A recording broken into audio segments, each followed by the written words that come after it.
Thank you, everyone. On behalf of Accenture, we are pleased to sponsor this impressive panel focused on an issue that we care deeply about: bringing new technologies to strengthen maternal health. I'm honored to share the stage with my colleagues from Merck for Mothers, Johnson & Johnson, the mHealth Alliance, and of course, PATH. My name's Anastasia Thatcher. I'm the Global Health Lead for Accenture Development Partnerships. We're the group at Accenture that brings innovations to the international development community. We're actually a hybrid business model where we invest $3 of in-kind services for every dollar invested from our partners. We work with the 10 largest INGOs, a myriad of global health donors, and in certain contexts, the private sector to strengthen shared value. Since our inception, 10 years ago, we've actually now delivered 640 projects in 70 countries. Our approach to maternal health is to work in partnership to deploy new technologies while building the capacity of people. I'd like to share briefly 2 examples of our commitment to maternal health. First is our partnership with AMREF, the African Medical Research Foundation. We've been working with them for 6 years now and have designed an e-learning platform that has now trained and registered 8,000 nurses. But now, given the mobile revolution, we're working with them and Safaricom to develop a mobile learning platform focused on maternal, newborn, and child health that will be deployed on even the most basic phones to empower community health workers. Secondly, I'd like to share an innovation developed by Accenture Technology Labs called iDoc. It's an Android-based handheld application for decision support for frontline health workers. The maternal health platform collects vital information and really stresses the importance of seeking skilled birthing care. Last year, we funded a pilot in Tamil Nadu of iDoc, and the results related to maternal health impact were impressive. 76% of pregnant mothers were able to have greater access to care. And due to the data collection, their wait time at hospitals was reduced from 7.5 hours to 4, while tripling the patient capacity. We want to expand the reach of iDoc, translating it into many languages, and really help to strengthen maternal health around the globe. And now, without further ado, I'd like to turn over the stage to my esteemed colleague from PATH, Dr. Mairal. Thank you.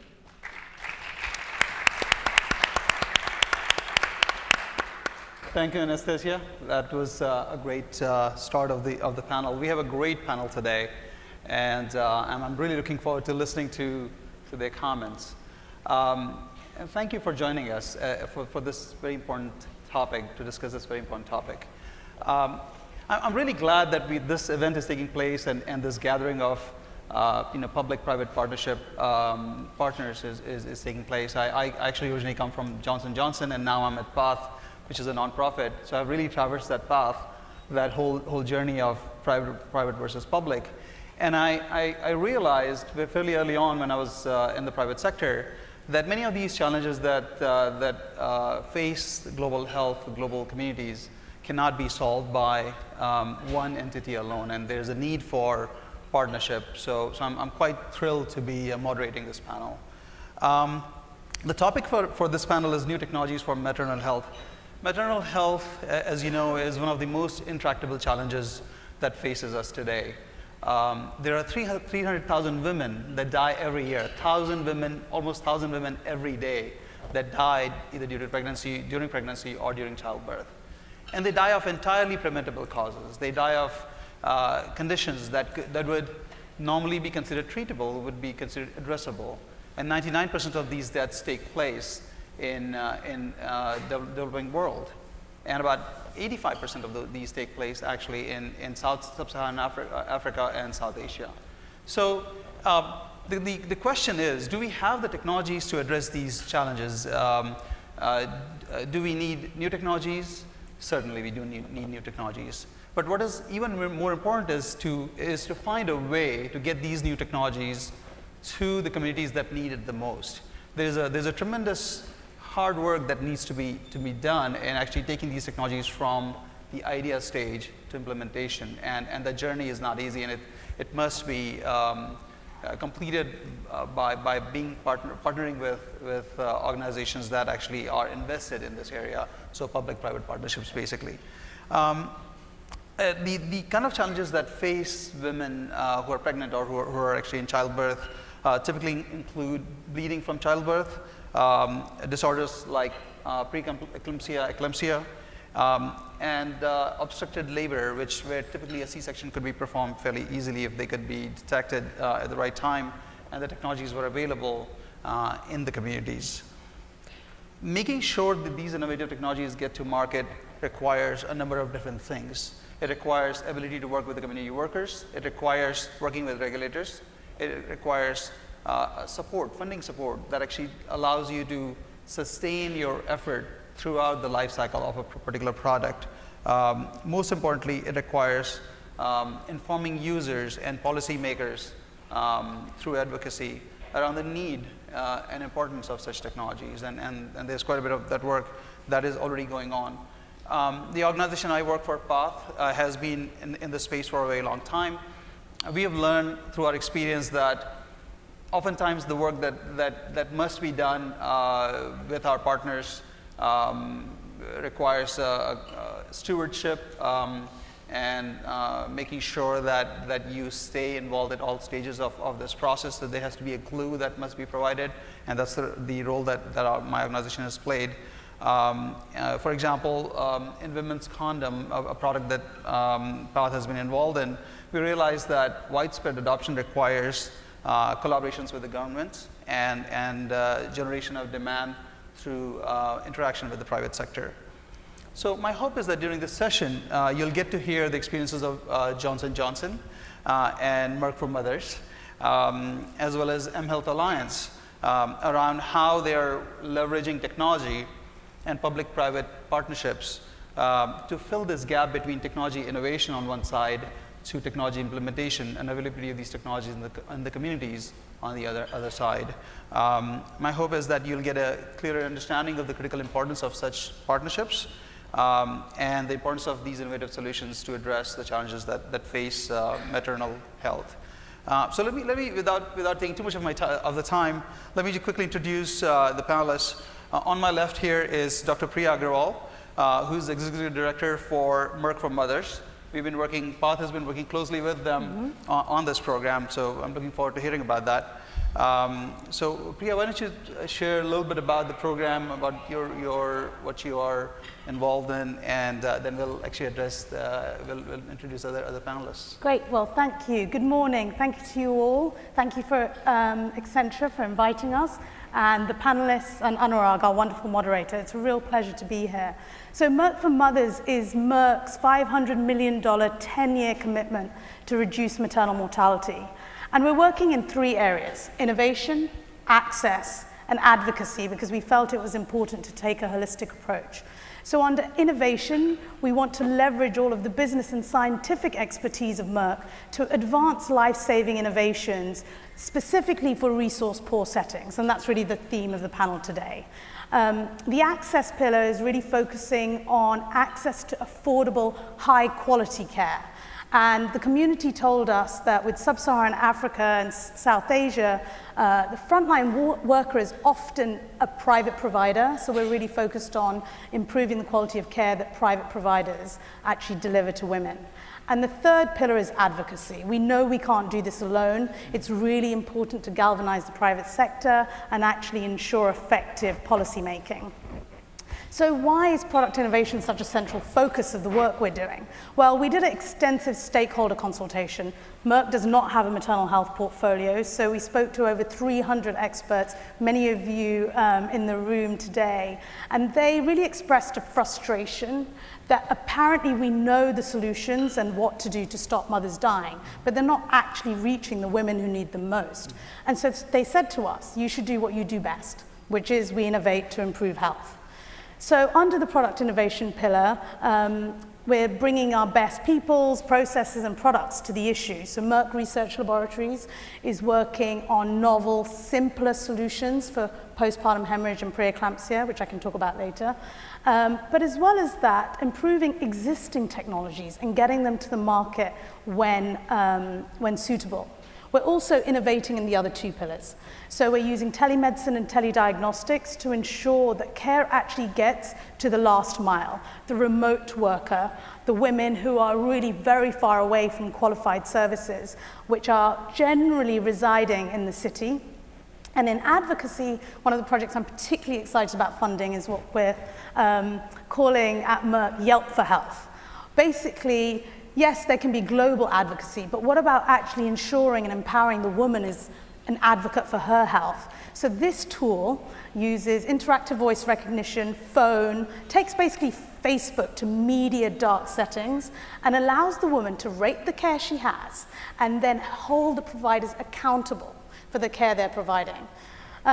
So we really believe that we need to innovate to ensure the best solutions reach the women. We're going to take 30 seconds to say why we're doing this, and rather than just what we're doing. So we don't see this as a gift or charity. This is an investment. For us, investing in women is probably the best investment we can make. Maternal deaths, the cumulative cost to the world economy is roughly $15 billion. Unpaid labor of women equates to about a third of the world's gross national product. So really, investing in maternal health is one of the best investments we can make. As people keep saying, it's not just the right thing to do, it's a smart thing to do. Yeah. Absolutely love that, the way you framed about that this is an investment in the well-being of the community, but also well-being of the societies overall. That actually, and I'm glad that you talked about how information technology is part of the overall solution, and not just the devices, which is important, but also, so that actually is a great segue to Alice Fabiano, who's Senior Program Officer and Advisor of Corporate Communications at Johnson & Johnson, my old stomping grounds. Why don't you share with us the work that Johnson & Johnson is doing with mHealth Alliance and others? Great. Well, thank you, Anurag, and good morning, everyone. It's a real pleasure to be here today and to share a panel with Priya and Patty and Anurag on such an important subject that is near to dear to all of our hearts around improving maternal child health in low-resource settings. I reflected a lot about this morning and was really inspired by the speakers of the morning, the opening keynotes, really this ticking time of 1,000 days to MDG targets in 2015. And there is a real sense of urgency, a really sense of redoubling our efforts as a room, recommitting ourselves to really achieve these goals within maternal and child health. And so for me today, part of the work I want to share is how we can use existing technology that is out there available in the world today in order to improve maternal and child health, and that is around the mobile phone. And it's not lost upon us, really, the ubiquity of mobile phones today. 6 billion around the world. I recently read an article that said there's going to be more mobile phones than people by next year. And so really, no matter where you are in the world, this is an important technology, an existing technology, and one that we can act on today to reduce maternal and child health. Ray Chambers had mentioned there's 959 days today to 2015, and that means 41 days have passed since the 1,000-day marker. And within those 41 days, every day, 800 women have passed away due to childbirth or a pregnancy-related cause. And of the 41 days, over 32,000 women have died. And that is preventable, as Anurag had said, and it is preventable. And with this urgency today, I want to share with you a recent experience and a trip that I took recently that really sparked something in me in what can be done and what can we do within the next 950 days to really get us closer to that mark. And for me, it is around demand generation. It's around empowering and informing and educating women with a mobile phone so that she has the education, she has the knowledge, she has the ability to act and to make healthy decisions both for herself and for her baby. Recently I went to South Asia, and I've been there many, many times, but this was a particularly jarring experience for me. I had often been to rural parts of South Asia. This time I spent time in urban slum, one of the largest urban slums out there. Over 1 million people live there in a very dense area. And there's something about I think, urban poverty that to me was quite shocking. It's, you know, the grit of it, the density of it, the real public health issues that are out there, the lack of access to clean water, and yet, you know, within walking distance, there was a very large government hospital, very thriving, lots of doctors and nurses out there, seeing many patients, saving lives, within the grasp of this community of 1 million women, where a lot of the maternal health statistics were still quite poor, and just as poor as some of the rural counterparts. And so, you know, I sat there and I was really thinking about this and saying, you know, there's access to a hospital right there. There are doctors and nurses. There are free drugs for the services that are needed. And, you know, what is causing this kind of circularity around poverty, around maternal health deaths? And, you know, I spoke with a lot of the doctors and nurses at this hospital, really women and men who are giving every day to this population out there. And one thing that struck me, one woman said, and she said, you know, women do not have basic information to care for themselves, basic health information around hand washing, around exclusive breastfeeding. These are ways in which they can take action and prevent some of the deaths that are happening within their communities. They also said to me that they're not presenting early enough in these hospitals. Sometimes women don't know what these early warning signs are when they're pregnant, and things as serious as hypertension and preeclampsia. If she knew the warning signs to that and that was delivered to her, she can come to these hospitals, and oftentimes it's too late when they actually present. And to me, that is a gap in which we can fill today, and women can fill by getting health information. And the other thing that was really interesting is that every woman that was there had a mobile phone. And so if you marry these two together, you can really take the mobile phone, you can give her stage-based health information, critical health information, so that she knows how to care for herself, she knows about proper nutrition, basic feeding, and she can present herself at these hospitals in a time which is more timely and can really save lives. And that is what I hope will continue to happen, this empowerment and education of the women whose impact we're trying to achieve. One of the ways we're doing this is with the mHealth Alliance and a public-private partnership called MAMA, or the Mobile Alliance for Maternal Action. It's a partnership with USAID, United Nations Foundation, Baby Center, and then housed at the mHealth Alliance, which has been a tremendous experience in really delivering stage-based health information to Bangladesh, South Africa, and India, and across over 100 countries through our Adaptable Message program. And you know, the example I gave was an urban example. I think there's, you know, the urban-rural divide is there, but it is also happening in the rural areas. And through the Mama Bangladesh program that was launched nationally earlier this year, over 60,000 women in rural communities have been reached with critical health information that's being delivered through their mobile phone. And we're excited about where this work is going. We're excited about how it will scale over the next couple years to really empower women and educate them to make healthy decisions for themselves and for their newborns.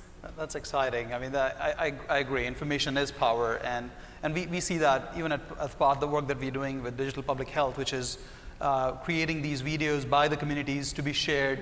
This is information around women's health to be shared with other communities. So these are videos made by women within those communities and shared through mobile phone to other communities and women in those communities. So I think the information sharing, ability to share information through healthcare workers or through mobile phones, absolutely is a mechanism by which you can empower these women.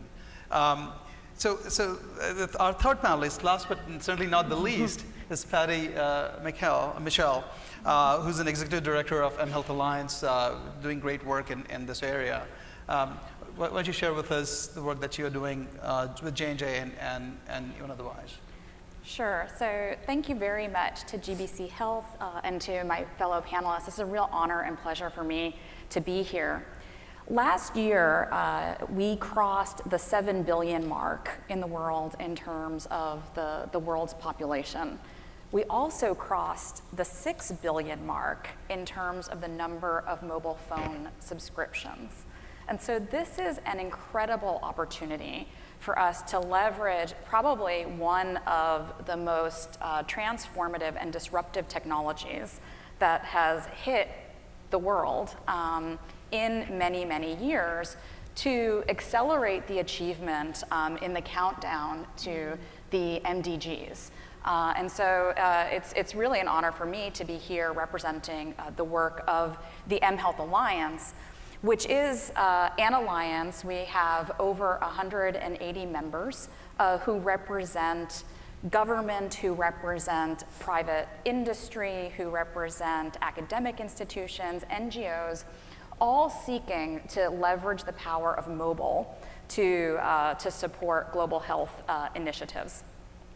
For us, at the heart of the work of the mHealth Alliance really is the individual woman, child, family, community, and then working your way up. Mobile provides a great opportunity to personalize health in a way that no other technology has provided before. And it's moving us towards what colleagues have termed citizen-centered healthcare, where individuals have much more power and control over their own self-care.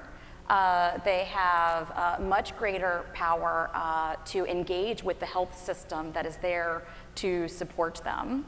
The health system itself is being strengthened through the use of mobile technology in the hands of health workers who now have decision support to provide better quality of care, who now have support systems to ensure that the vaccinations that need to be there to prevent avoidable deaths of children and women are there, for people to access emergency transportation, to get themselves to a health facility in a timely fashion for facility-based deliveries, as well as to monitor the performance of the health system itself. So we're starting to see some amazing uses of mobile technology for tracking everything from stockouts to service delivery, et cetera. And that information is being used increasingly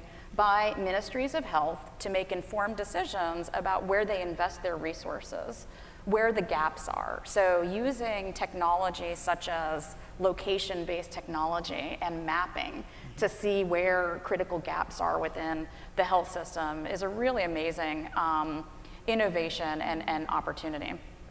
So a lot of the work of the mHealth Alliance is really focused on making sure that we're sort of taking all of these individual innovations and really leveraging them to the advantage of a greater proportion of the population.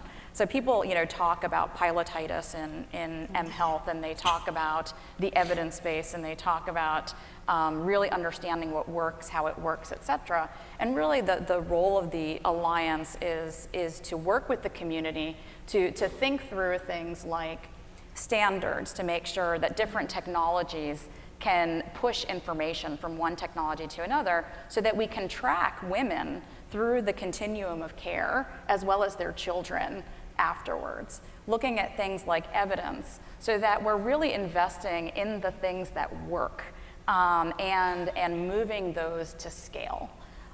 In things like sustainable financing, a lot of mHealth has largely been supported by private philanthropies as well as bilateral organizations. We're starting to see greater interest in the ministries themselves to invest their own resources through grants from the Global Fund and other resources that they have, but they're trying to figure out, how do I do this? Where do I start? How do I make sense of all of these different initiatives that are going on in my country and set the stage? And so many of them are starting to develop mHealth frameworks, strategies to really guide investment in these areas. In the area of policy, there's a lot of really interesting work to really systematically map technology to critical health targets so that we're not just investing in technology for the sake of technology and working as hammers looking for nails that need to be hammered, but that we're really looking at what are the health issues we're trying to address, and where can technology be leveraged in the most sensible way, and what policies need to be put into place to govern that use of technology. And then finally, capacity. We have huge demand for the use of mobile technologies in developing countries, and an ICT industry that has not fully embraced health as a sector for it to invest its time and energy. So helping to serve as a bridge between sort of the demand for support as well as the supply of that support. And we do this in a number of the programs that we support within the Alliance. So we serve as the secretariat to MAMA.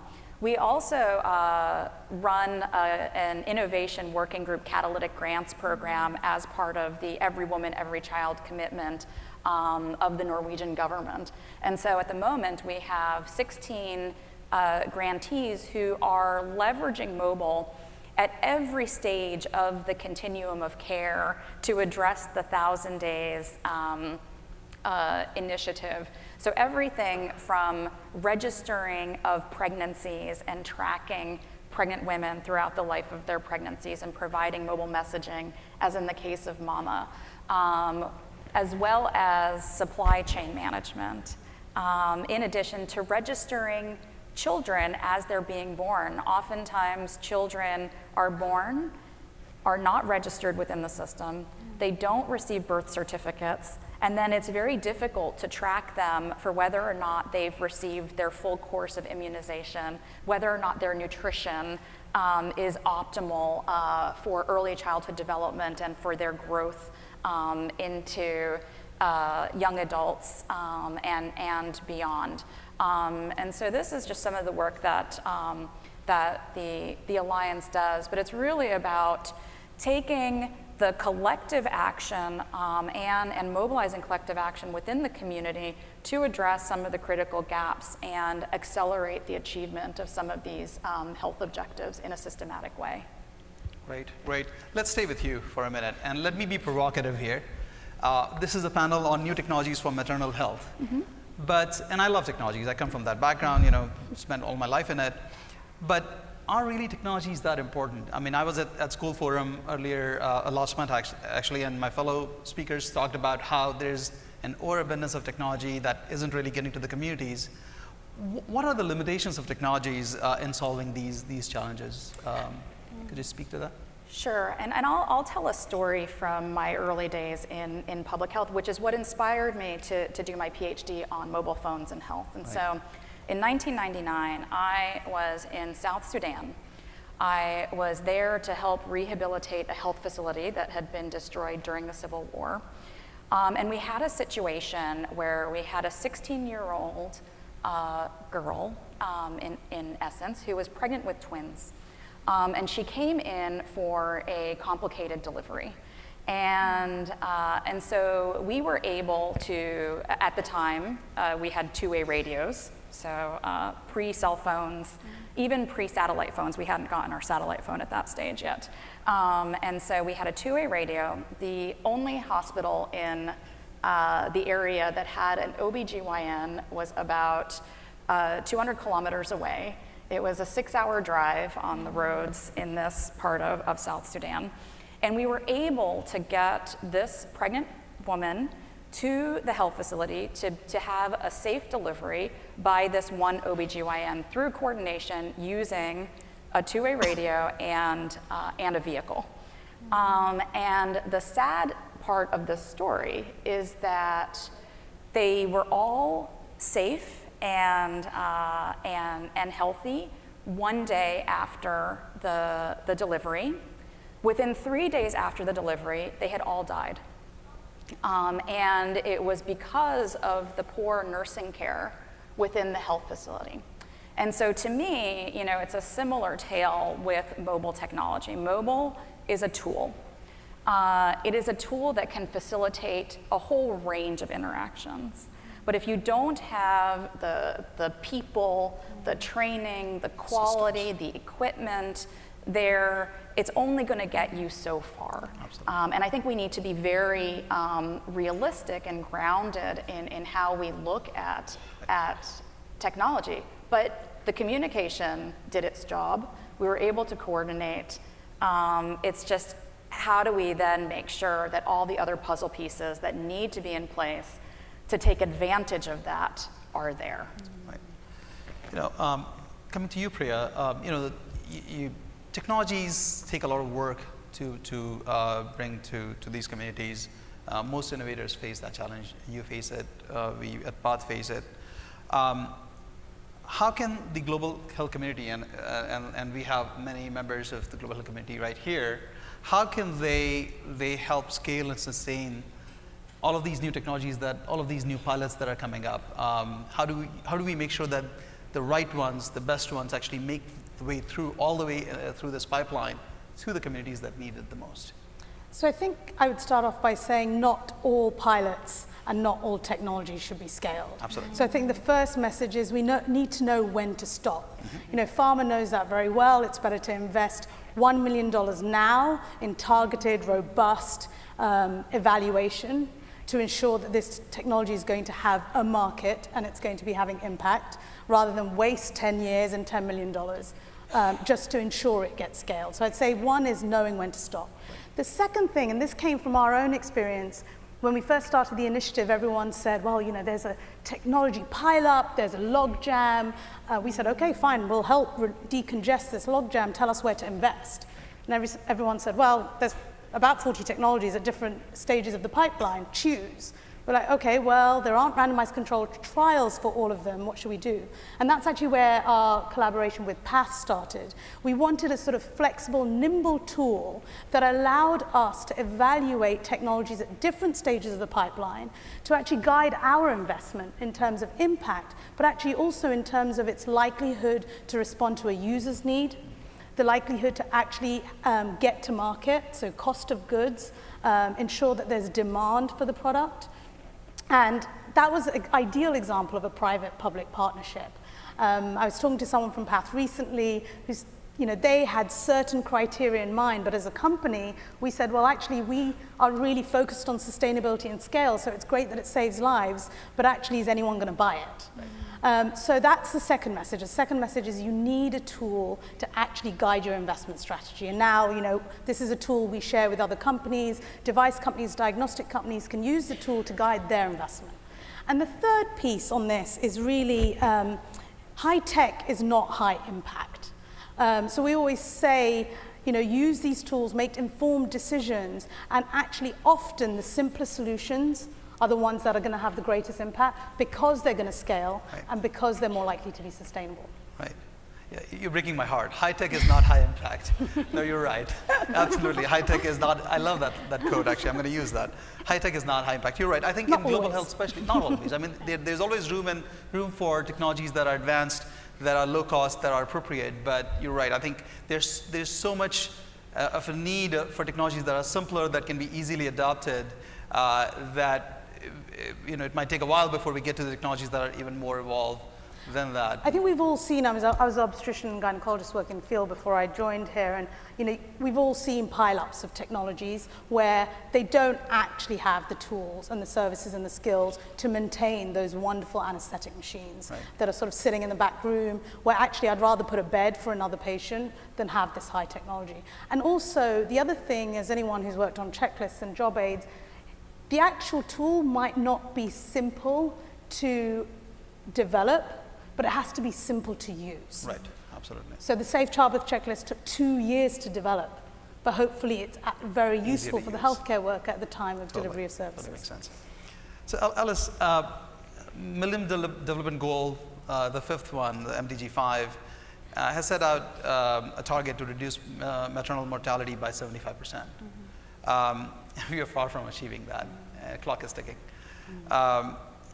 Especially in sub-Saharan Africa and South Asia. So how can technology accelerate our progress towards that goal? What role does technology play in meeting that goal? And what's J&J's perspective on that?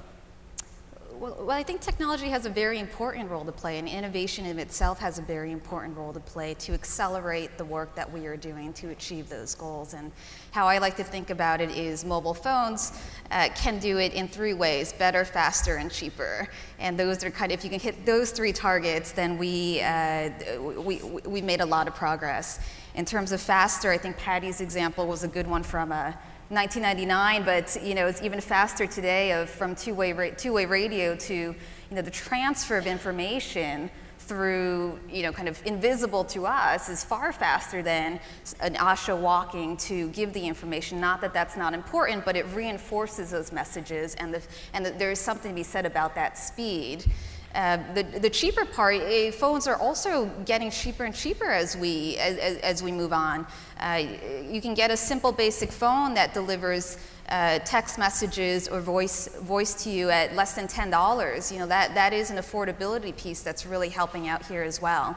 I do think, though, that the big one is it's the better part of it, and it's about the impact and the outcomes at the end. And for me, being able to give information to mothers in a stage-based way to empower her is the better way to do that. And it changes the equation from a woman being quote-unquote a beneficiary to quote-unquote the woman being the stakeholder in the equation. And Patty touched upon this as well, and I forgot your terminology. It's the citizenship of... Citizen-centered health. The citizen-centered health. And I really think that is what technology is really doing. You look at the difference of communicating one to many, and now the communication is one to one, and that's kind of citizen-centered, individualized empowerment that technology can really bring to accelerate is really how we're going to move the needle. Excellent, excellent. I know our panel is shortened by 10 minutes, so I do want to give an opportunity to the audience to ask at least a couple of questions. Let me open the floor for that. I don't know, are there microphones going around? Or,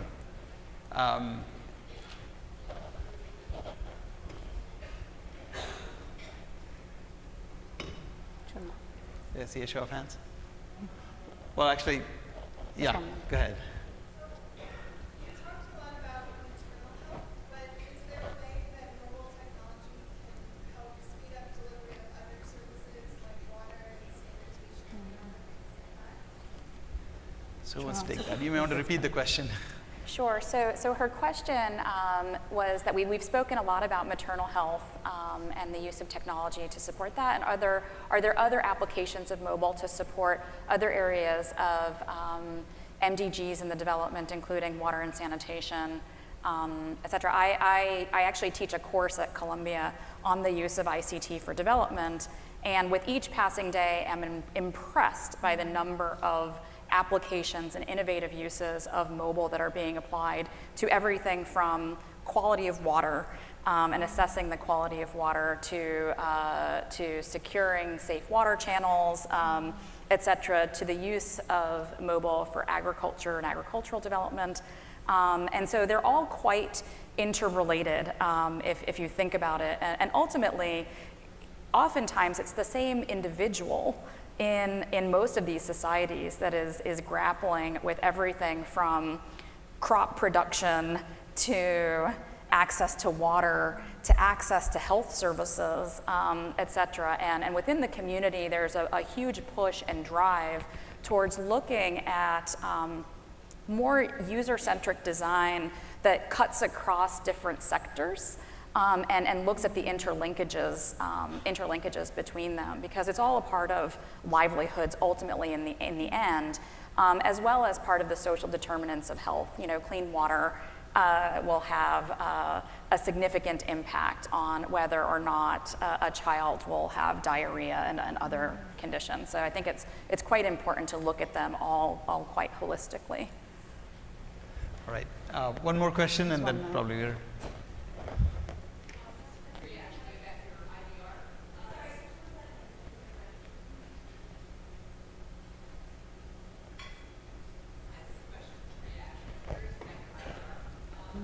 Technology that you're using. My organization, we've been working at IVR too, and I think voice has huge potential, but scalability Sustainability is not one of its strong suits, so I'm curious what you learned there, and is there potential down that route or not?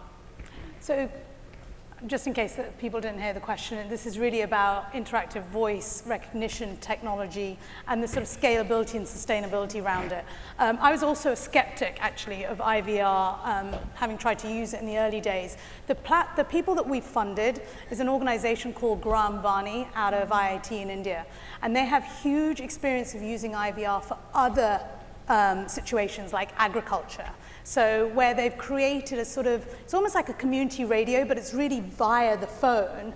And they've reached sort of hundreds of thousands of people within villages, because obviously agriculture is both for women and men. And they've had impact both at a local level, but also impacted local policy. So it's almost been used like a grievance. People want to access radio. There's more radio than television. And now it's very simple. They sort of pick up the phone. It's option 1 or 2. Do you want to leave a message or do you want to hear a message? And then Gram Vani actually collates it all, moderates it, and then ensures the messages go back to the correct stakeholders. Most importantly, it's about giving feedback to the community. So one thing they really heard was that people would stop utilizing the IVR technology if they didn't get feedback on what had happened after they shared their grievance. So they are in their 6th year of using IVR for this purpose. We gave them a planning grant so they can take some risks. You know, one of the advantages of the private sector is you sort of can innovate, take some risks, and create models for scale up. And so we've said, be creative, see how this can work for maternal health. And then the government, interestingly, I just went to a launch in India of the program, has already said, of Rajasthan and UP, huge states in India, that they want to then adopt that and hold their healthcare providers in their states accountable. But I'm happy to have an offline conversation and connect you with Gram Vani in terms of scale. I know we are out of time, so let me just thank the panelists for their outstanding remarks and the questions from the audience. Just 2 questions, I'm sorry about that. But what I heard from the panel today was that it's important to actually not just focus on technology, but also systems and processes and people around technologies. That is what is going to make these successful. I also heard that these need to be user-centric. They need to be focused on the need of the community. And there needs to be a process for choosing the right technology, the optimal technology, and scaling that up. There was a discussion about how information is power. Information really enables a lot of decision making, and that applies for all kinds of technologies. And as I said, you know, high tech is not high impact necessarily. So simpler could be better, and oftentimes is better for many of these global health needs. Lots of learnings there, going home with a lot of lessons for myself. I hope you all enjoyed this as well. And please join me in giving them a big round of applause for. Thanks, guys.